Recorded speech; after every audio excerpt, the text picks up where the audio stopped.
Welcome to day 11 of the 30-day holiday video challenge. Today we're starting our fall recipes portion of the challenge, so let's make a comforting autumnal baked treat, pumpkin bread pudding. Hi there foodie friends, my name is Carly and welcome to my channel Adventures in Yum.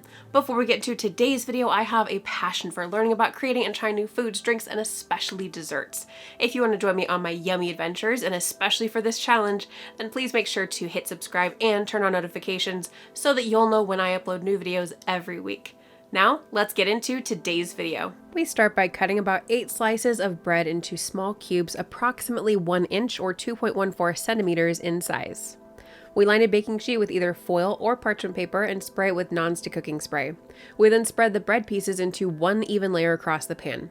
We bake this at 350 degrees Fahrenheit or 177 degrees Celsius for approximately 15 to 20 minutes or until the bread seems thoroughly dried out, kind of like croutons. You'll probably need to move the pieces of bread around to ensure even baking.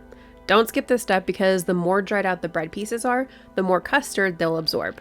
Once they're done, transfer them to a large mixing bowl and set it aside while you work on the custard mixture.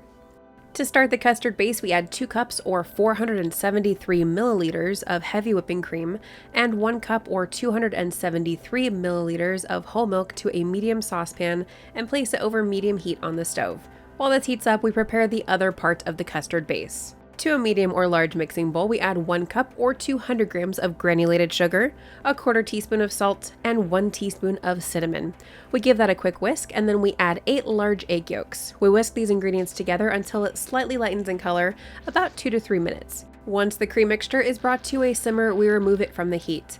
We then slowly pour 1/4 of the cream mixture into the egg yolk and sugar mixture, making sure that we whisk constantly as the warm dairy is added. We're simply tempering the eggs to ensure that the eggs are slowly cooked and incorporated into that dairy mixture. Skipping this step can result in scrambled eggs, which is definitely not what you want when making a custard. We then pour another 1/4 of the cream into the mixing bowl while continuing to constantly whisk. Now, we pour the mixing bowl contents back into the saucepan, whisking constantly while doing so. We then place the saucepan back on the stove, stirring frequently and cook over a medium-low heat until it thickens and can coat the back of a spoon. Once we remove the pan from the stove, we mix in 2 cups or about 492 grams of pumpkin puree into the custard. Next, we pour this mixture over the dried bread pieces. We mix the custard and bread pieces around to ensure that all of the bread pieces get coated in some custard. We then set this aside to let the bread absorb the custard mixture for about 2 to 5 minutes. Then, we add 1 cup or about 125 grams of chopped walnuts and mix it into the custard bread mixture. Before we finish this bread pudding, if you're getting value out of this video, then please make sure to hit that like button, click subscribe, and ring that bell to be notified about my latest video. Now, we spray a glass 9x13 baking dish with non-stick cooking spray, pour about half of the custard-soaked bread pieces into the baking dish, and make it a flat, even layer. We then sprinkle 1/4 cup or about 42 grams of mini chocolate chips onto the bread mixture. We then add the rest of the custard bread mixture, sprinkle the remaining 1/4 cup or about 42 grams of mini chocolate chips, and sift a generous amount of cinnamon, approximately 1 to 1.5 teaspoons, over the top. We then completely cover this with a piece of aluminum foil and bake at 350 degrees Fahrenheit or 177 degrees Celsius for approximately 45 to 50 minutes or until the custard is set. When it's done, we remove it from the oven and place it on a cooling rack. We want to allow the bread pudding to cool for at least 10 minutes before we cut into it.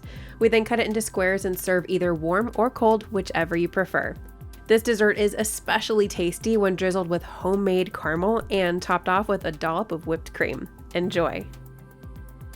You can also find this pumpkin bread pudding on my website, adventuresinYum.net. The link is in the description below. Make sure to come back tomorrow for day 12, where we'll be making one of my blog's most popular recipes, pumpkin caramel cream cheese cake roll. If you're interested in checking out some of the products I used in this video, then please make sure to check out the video description below for their Amazon links.